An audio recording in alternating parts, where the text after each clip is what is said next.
Hey guys, welcome back to another Architect React. And in this short Architect Reaction video, I'm going to be looking at different animation styles when it comes to watercolor. Now, watercolor is a medium that architects use to depict renderings. That's been around since 1960s, 1970s, very popular during those times.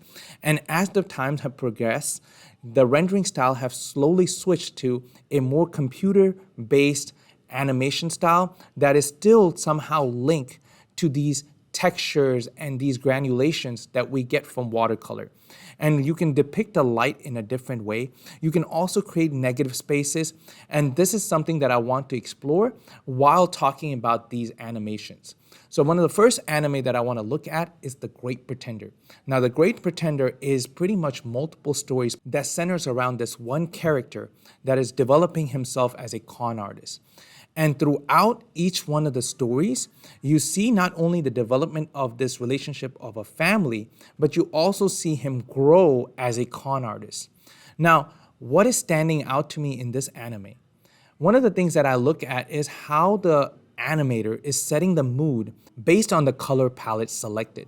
For example, when you want to represent a cold, dark, or a space that you don't want to be near, you want to gravitate away from it, he uses a high sense of blues, purples, whites that pretty much depicts a cold space.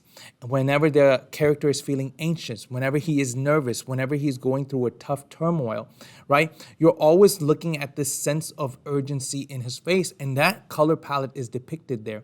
And when there's a sense of warmth, family, unity, you'll see this broad use of red, yellows, and oranges, all these warm hues. And one of the things that I like particularly about this animation is the fact that you get a broad scope of massive landscape, aerial view, aerial shots of how the world is, but you get this watercolor touch to it.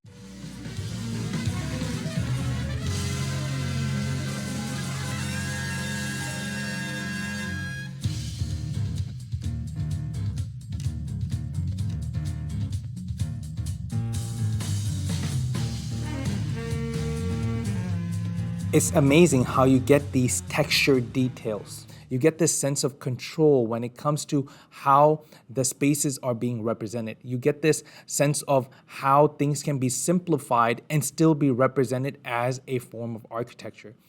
And this is something you can play off of in your own architectural world. Whenever you're looking at animations, especially when you're looking at broad perspective, you can depict these details. You can create these layers effect of creating lighter spots as highlights and then darker spots to pretty much get attention too.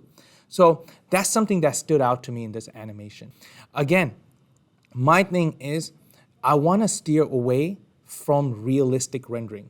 Why do I say that? Is because once you get married to realistic rendering, your client have a certain expectation that you will have to have a realistic rendering to realize a project. And that's not entirely true. The two things that I have against it is, first, it depicts what the building would look like at the end, so leaves no room for the imagination.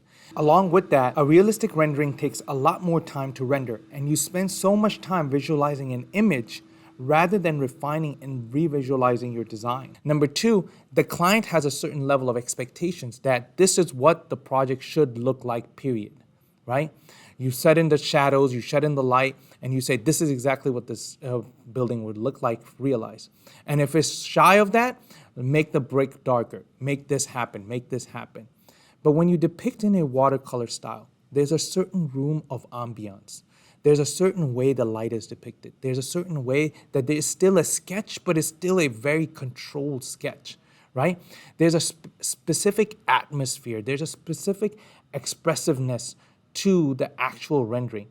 And this is something that I want you to pay particular attention to when you watch animes. You say, oh, wow, this is a great anime. Sometimes it's the story that gravitates you, but sometimes it's the art style.